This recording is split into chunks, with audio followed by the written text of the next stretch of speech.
Yeah, and on the note of, what should be done, like if knowing there's no kind of like magic wand, but say in the next like 3 months or so, in terms of things that could change, whether it be from law enforcement perspective, societal perspective, is there like a policy or some kind of change that you think is feasible in the short term that you would like to see put in place or considered?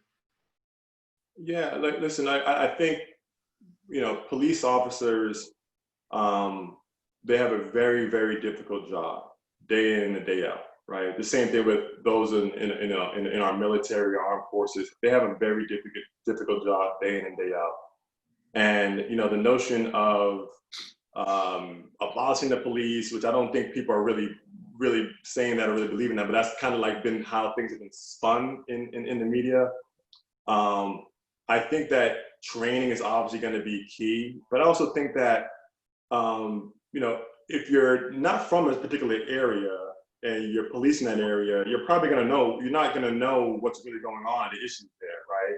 I always found it interesting that, like, for example, I grew up in New York City, right? I always found it interesting that someone who lived all the way out in, deep in Long Island is or someone lived in Jersey is being a cop in New York City, or someone who doesn't live in that town or grew up in that town to understand what's really going on. So I think that training is obviously going to be key.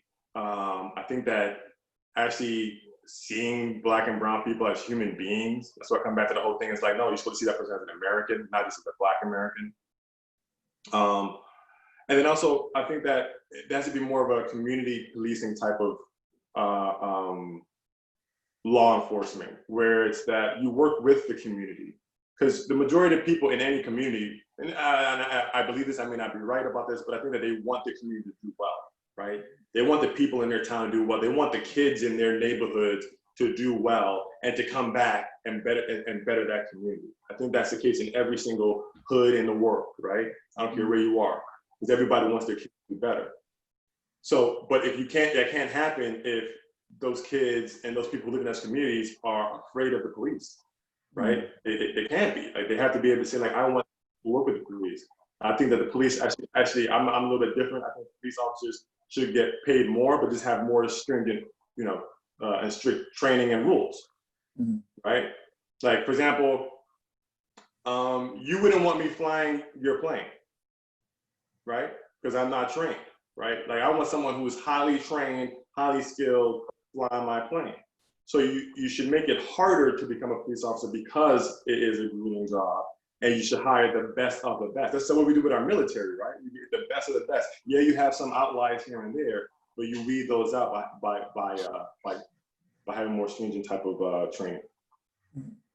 That's some of the same things I echo without, one of the main things I said is where I moved to, I didn't move from my childhood neighborhood till I was a junior in college. That's when my mom got remarried and all this kind of stuff. And then we moved to a different neighborhood.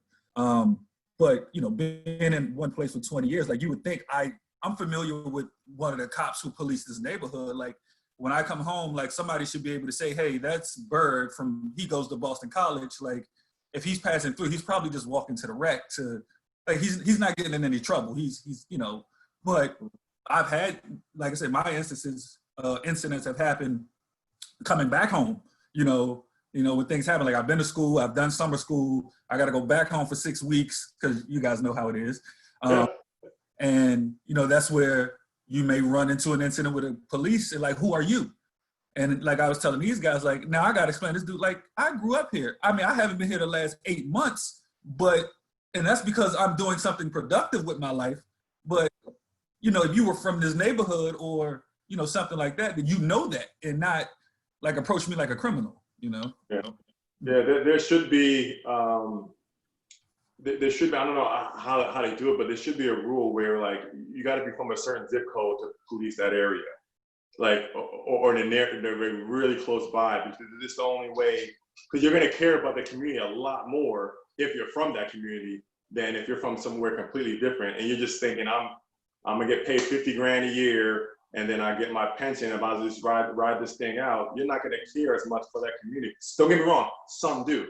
So I'm not trying to say do, but I'm just thinking to myself, like, the mindset is like, I'm not from here. I get 50 grand or whatever it is you get paid. You're just gonna ride it out till you get to your pension. Right. I think there was also, I was hearing something between like a protester and this black cop, and the protester was causing a little bit of chaos, being that he was arrested, you know, so he was trying to, you know, move, shift out and try to get out of the situation, and the black cop just goes, look, man, we're gonna be doing this shit all day, man. Look, can you just get arrested so we can calm you down, and then we can have a conversation about this later? But he's saying when the black cop had talked to him like that, it just totally calmed him down. Now he in the back seat, they're having a conversation, and in a few hours, he got let go. So it's just, you know, just having that right conversation, having that understanding, and not being in a, if you feel like you're fearful in a position where these people are making you think about pulling your gun out, maybe it's not for you to be in that area. Because it's just like, what would make you want to do that unless somebody's really trying to threaten your life? Right. That's similar. There's a new video out. It seems like it's a new one out every day of, you know, we're all from neighborhoods, and if you know any neighborhood, like everybody knows their neighborhood like the back of their hand. There's a shortcut to get somewhere in every neighborhood, right? So these 5 or 6 kids who were 12, 13 years old were taking the shortcut through the store, and they're all being held at gunpoint because the police are saying they're trespassing. And it's like the entire neighborhood takes this route to go to the store.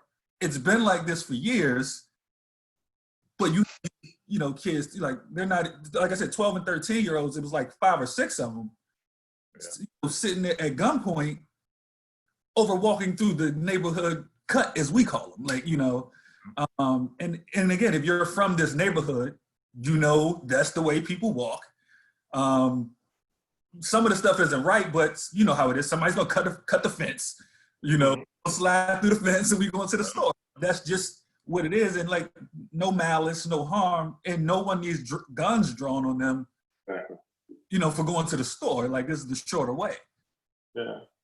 Yeah, I remember, I just brought back a memory. I remember had a trespassing issue where my buddies and I, we were walking, same thing, you know, it was a shortcut. We were walking across, coming from a park, and we were walking over the train tracks. Mind you, everybody walks over these train tracks. Every kid, black kids, white kids, every kid walks over. As a matter of fact, we just saw some white kids walking on the train tracks too. We said, what's up to them? Kept them walking. And then, like, as soon as we got out to the other side of the train tracks, the cops were right there, and they just like came out as hard. And I'm like, whoa, like, listen, we were just trying to get, it's just quicker to go this way. And they were like, no, shut up, They handcuffed all, it was 3 of us, handcuffed all of us. I kid you not, like, we were like trying to draw straws, so to speak, on like whose house they're gonna take us to. So one of our friends, one of my buddies, Dwight, we went to his dad's house. His dad was like a pastor too, so we were like, it's not gonna be good to be too good. But he's the man of God, so he won't do that in front of these people. So Right. Long short, yeah, like that happened to us too. Like getting handcuffed and put in a paddy wagon and all that kind of stuff, and it's embarrassing. And the thing about it was that we had to end up having resentment is because like we just saw white kids just go over. They didn't arrest them. They came from where they were just at. Like they didn't arrest those guys. Right. So, it sticks with you. And again, I always try to tell people like, listen, I also had good situations. I remember my car stalled one time, and a cop came and helped me out. Took me to get gas and came back and everything. Helped me get my car so I could get back home. So it's not like I never subscribe to the idea that it's like all cops are bad or all this. Like, I hate when people do that. That's not my belief. But the issue comes down to a lot of times is like we just want good cops speaking up and speaking out.